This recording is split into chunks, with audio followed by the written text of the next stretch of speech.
எனது இனிய வணக்கம். நான் உங்கள் வாழ்க நலமுடன் ஜோதிடர் டிஜே சுந்தரபாண்டி. நேர்களே, தற்போது நம்ம என்ன விஷயம் பார்க்க போகிறோம்னா, நம்முடைய 2026ஆம் ஆண்டு தமிழ் மாதத்தின் வைகாசி மாதம் உங்களுடைய வாழ்க்கையில் என்னென்ன மாற்றங்களை ஏற்படுத்த போகிறது. இந்த வைகாசி மாதம் பார்த்திங்கன்னா கிட்டத்தட்ட நம்மளுடைய ஆங்கில மாத தேதி அடிப்படையில் 15/5/2026 வெள்ளிக்கிழமையில் வைகாசி மாதம் 1ஆம் தேதி ஆரம்பம். வெள்ளிக்கிழமையில் ஆரம்பம். எப்பவுமே ஒரு விஷயம் வெள்ளிக்கிழமையில் தொடக்கம் ஏற்பட்டால் ஆட்டோமேட்டிக்காக அந்த மாதம் சுக்கிரனின் ஆதிக்கம் அதிகமாக இருக்குங்கிறது கணக்கு. புரியுதா? அப்படி நினைக்கும் பொழுது இந்த மாதம் வைகாசி மாதம் பொதுவாகவே பார்த்திங்கன்னா சுப நிகழ்ச்சிக்கு மிகப்பெரிய உகந்த மாதம். ஒரு திருமணம் நடக்கணும்னா பெஸ்ட் அண்ட் பெஸ்ட்டாக வைகாசி மாதத்தை எடுத்துக்கணும். மாசி மாதம் தான் அப்படின்னு ஒரு பாட்டு இருக்குது. வைகாசியில் கெட்டிமலம் கொட்டாத ஊர் கிடையவே கிடையாது. எல்லா ஊர்களிலும் வைகாசி மாதத்தில் திருமணங்கள் அதிகமாக நடக்கும். அப்போ ஏற்கனவே வைகாசி மாதம் மிக சிறப்பு. இங்கே வெள்ளிக்கிழமை வைகாசி மாதம் தொடங்குறது மிக மிக சிறப்பு. அப்படிப்பட்ட தமிழ் மாதத்தில் அற்புதமான சுப நிகழ்ச்சிகளை நடத்தி கொடுக்கக்கூடிய இந்த வைகாசி மாதத்தில் கோச்சார கிரகங்கள், அதாவது சூரியனை மையமாக வச்சு தான் நம்ம எப்போயுமே சொல்லுவோம். ஸோ அப்படி பார்க்கும்போது சூரிய பகவான் பார்த்திங்கன்னா நம்முடைய வைகாசி மாதம் தொடக்கத்தில் எந்த ராசிக்குள்ளே இருப்பார் அப்படின்னா கரெக்டாக அவர் ரிஷப ராசிக்குள்ளே என்ட்ரி ஆகிறது தான் வைகாசி மாதம். ஓகேவா? ஸோ இப்படிப்பட்ட இந்த சுக்கிரனுடைய வீட்டுக்குள்ளே சூரியன் வரக்கூடிய இந்த அற்புதமான காலத்தில் நம்மளுடைய ராசிக்கு என்ன நடக்க போகுது அப்படின்னு எதிர்பார்ப்போடு காத்திருக்கிற உங்களுடைய வாழ்க்கையில் இந்த வைகாசி மாதத்தில் கோச்சார கிரகங்கள் கொடுக்கின்ற நன்மைகள் என்னென்னங்கிறத பார்க்க போகிறோம். வாங்க வீடியோக்குள்ளே போகலாம். மேச ராசி அன்பர்களுக்கு இந்த வைகாசி மாதத்தில் வாழ்க்கையில் கோச்சார கிரகங்கள் உங்களுக்கு கொடுக்க போகின்ற மாற்றங்கள் என்னென்ன விஷயங்களில் நீங்கள் கொஞ்சம் கவனமாக இருக்கணும் அப்படிங்கிற பற்றி பார்க்க போகிறோம். பொதுவாகவே இந்த பொது பலனில் பார்த்திங்கன்னா உங்கள் லைஃப்பில் நிறைய டேர்னிங் உண்டு. ரொம்ப ஒரு எண்ணத்தோடு அப்படியே இது நடக்குமா நடக்காதா அப்படிங்கும்போது இந்த நடத்தி கொடுக்கக்கூடிய விஷயங்கள் கோச்சார கிரகங்கள் அதோடைய கடமையை செய்யும். அப்படி இருக்கும்போது ஒரு விதமான மனசில் ஒரு அழுத்தம், ஒரு பதற்றத்தோடு என்ன பண்ணன்னு தெரியல, ஏது பண்ணன்னு தெரியல அப்படிங்கிற ஒரு யோசனையில் சிந்திச்சுக்கிட்டே நீங்கள் இருக்கீங்க அப்படின்னா உங்களுடைய சிந்தனைகளில் சில விஷயங்கள் நடந்திருக்கலாம், பல விஷயங்கள் நடக்காமல் போயிருக்கும். ஸோ அப்படிப்பட்ட நடக்காத விஷயங்களை நடத்தக்கூடிய ஒரு வில் பவர் உங்களுக்கு இந்த வைகாசி மாதத்துலேருந்து சூப்பராக இருக்க போகுது.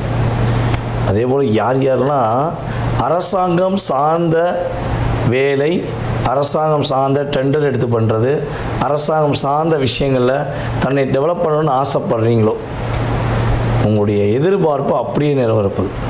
எப்படி அப்படின்னா, காலச்சக்கரத்துக்கு 5ஆம் இடத்த அதிபதியான சூரிய பகவான் உங்களுடைய ராசிக்கு 2ஆம் இடத்துல அமர்ந்திருக்கிறார். அப்போ 2ஆம் இடங்கிறது தான் தன வரவு குடும்பஸ்தானம் சொல்லுவோமா. ஸோ 5-2 உட்காந்து அனைத்தும் நடக்கும்னு சொல்லுவாங்க. எது நினைக்கிறாயோ அதை உன்னால் இயக்க முடியும் என்பது கிரக ரீதியான உண்மை.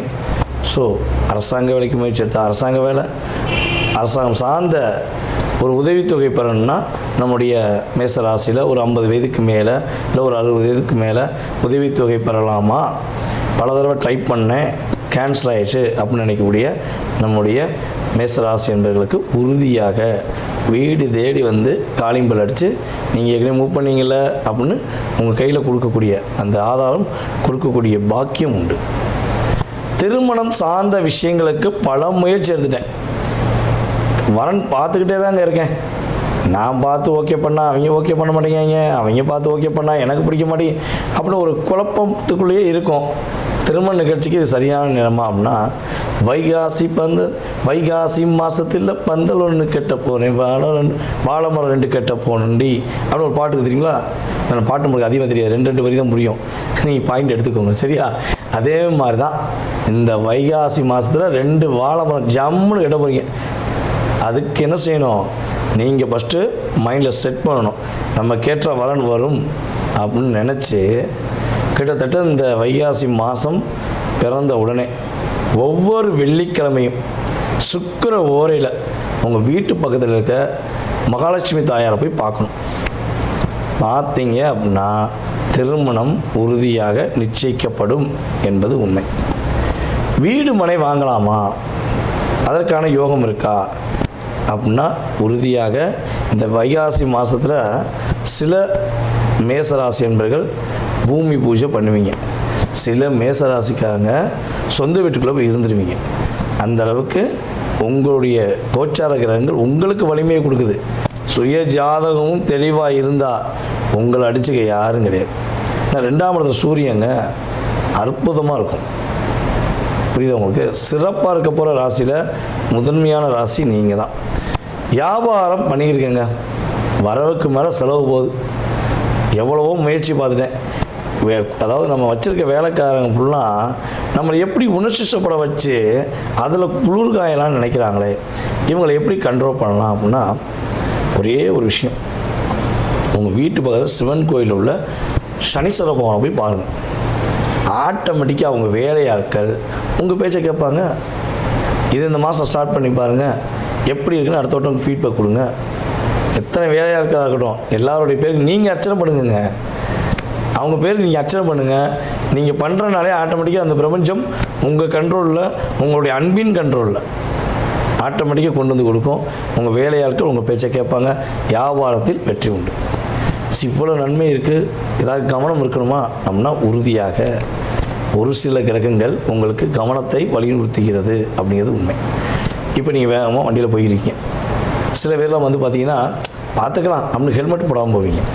ஸோ வைகாசி மாதம் அதை எப்போயுமே ஹெல்மெட் போடணும். இது நம்முடைய கட்டுப்பாடு, நமக்கான பாதுகாப்பு. இருந்தாலும் 10 பேர் ஹெல்மெட் போடாமல் போயிருப்பாங்க. நீங்கள் மேசராசிக்காரங்க நீங்கள் மட்டும் போகும்போது போலீஸ்கார் கூப்பிடுவார், வாங்க தம்பி வாங்க வாங்க வெல்கம் வெல்கம் கூப்பிட்டு உங்களுக்கு ஒரு ஃபைனை போட்டுருவார். அடப்பாவே அந்த 4 பேர் போகிறாங்க, தம்பி நீங்கள் ஃபைன் கட்டுங்க, தங்கச்சி நீங்கள் ஃபைன் கட்டுங்கன்னு சொல்லி ஆட்டோமேட்டிக்காக ஃபைன் கட்ட வைப்பாங்க. அப்போ நீங்கள் என்ன பண்ணணும்? அரசாங்கம் சார்ந்த விஷயங்களில் ரொம்ப கவனமாக இருக்கணும். ஹெல்மெட் போட்டு போகிறது. அதே போல் இப்போ தான் வந்து உங்கள்கிட்ட என்ன பண்ணுவாங்கன்னா, உங்களுக்கு நல்ல நேரம் இருக்கா, எதையாவது ஒரு விஷயத்தை கையில் கொடுத்துட்டு நீங்கள் தானாச்சு பொறுப்பு, நீங்கள் பார்த்துக்கோங்க அக்கா, நீ தாங்க பொறுப்புன்னு சொல்லி உங்களை ஒப்படைப்பாங்க. அது அரசாங்கத்துக்கு எதிரான ஒரு விஷயம் இருக்குது அப்படின்னா ஓடி போயிருந்துருங்க. அட்ஜஸ்ட்மெண்ட்டுக்குள்ளே போயிடாதீங்க, நீங்கள் மாட்டிக்கிறீங்க, அவங்க தப்பிச்சிருவாங்க. ஸோ இதெல்லாம் கரெக்டாக ஃபாலோ பண்ணிங்கன்னா இந்த வைகாசி மாதம் கெட்டி மேலே சத்தம், மகிழ்ச்சிகள் நிறைந்த மாதம், மனதுக்கு நிம்மதியான மாதமாக உறுதியாக இருக்கும். இவ்வளவு நேரம் மிக பொறுமையாக நிதானமாக கோச்சார கிரகங்கள் வைகாசி மாதத்தில் கொடுக்கின்ற நன்மைகளை பார்த்துருக்கீங்க.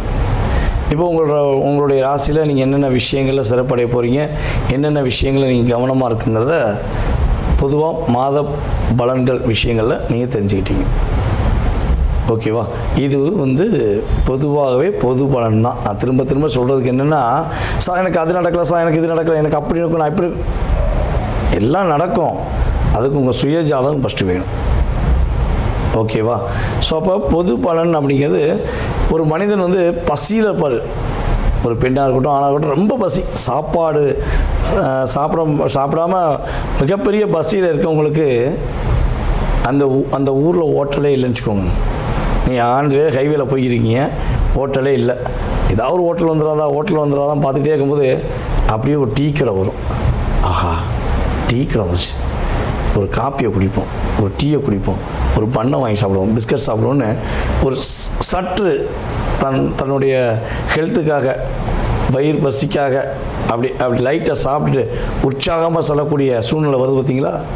அதே மாதிரி தான் எதுவுமே நடக்கலை, எதுவுமே கிடைக்கலைங்கிற ஒரு நிலையில் இருக்கும்பொழுது அந்த கிரகங்கள், கோச்சார கிரகங்கள் என்ன பண்ணுன்னா, கவலைப்படாத, நான் இருக்கேன் அப்படின்னு என்ன பண்ணுவோம், திசா புத்தி சப்போர்ட் பண்ணாட்டையும் இவங்க கொஞ்சம் அப்படி எனர்ஜி கொடுப்பாங்க. நடக்கவே முடியல, எந்திரிச்சு நடந்து போ, ஓடவே முடியல, இப்போ ஓடு அப்படின்னு ஒரு ஜஸ்ட் ஒரு 20-30% உங்களுக்கு ஒரு மாற்றத்தை கொடுக்கக்கூடிய சதவீதம் உறுதியாக நடக்கும். இதை தாண்டி உங்களுக்கு உங்களுடைய எதிர்காலம் சம்மந்தப்பட்ட அத்தனை விதமான கேள்விகளை நீங்கள் துல்லியமாக தெரிஞ்சுக்கணும்னு ஆசைப்பட்டா, கடன் பிரச்சனையிலேருந்து வாழ்க்கையில் எல்லா விதமான பிரச்சனை, திருமண வாழ்க்கையிலேருந்து எல்லா விதமான பிரச்சனைக்கும் ஒவ்வொரு விதமான நபர்களுடைய வாழ்க்கையில் ஒவ்வொரு விதமான கேள்விகள் இருக்கும். ஸோ அப்படிப்பட்ட அத்தனை விதமான கேள்விகளை நீங்கள் துல்லியமாக தெரிஞ்சுக்கணுன்னு விரும்புகிறீங்க அப்படின்னா கீழே உள்ள வாட்ஸ்அப் நம்பருக்கு உங்களுடைய பெயர், பிறந்த தேதி, மாதம், வருடம், நேரம் தெளிவாக எடுத்து அனுப்புங்க. உங்களுடைய கேள்விகள் அனைத்துக்கும் கடந்த காலம், எதிர்காலம் இரண்டுக்கும் மிக துல்லியமாக உங்களுடைய சுய ஜாதகத்தை செக் பண்ணிட்டு நான் சொல்ல ரெடியாக இருக்கேன். ஜாதகமே இல்லைங்க, என் பேர் மட்டும் தான் தெரியும், என்னோடய வயது குறிப்பிட்ட வயது தெரியும், ஸோ ஏன் எதிர்காலத்தை கணிக்க முடியுமா அப்படின்னு எதிர்பார்க்குற நேர்களாக நீங்கள் இருக்கீங்கன்னாலும் உறுதியாக பிரசனம் என்ற மிக துல்லியமான கருவி மூலமாக உங்களுடைய எதிர்காலத்தை கணிக்க முடியும். விருப்பப்படுற நபர்கள் தொடர்பு கொள்ளுங்கள். உங்களுடைய வாழ்க்கையில் எல்லா வளமும் பெற்று எப்பொழுதும் நீங்கள் மகிழ்ச்சியாக வாழ உங்களுக்கு வாழ்த்துக்களை கூறிக்கொள்கிறேன். நான் உங்கள் வாழ்க நலமுடன் ஜோதிடர் டிஜே சுந்தரபாண்டி. நன்றி, வணக்கம்.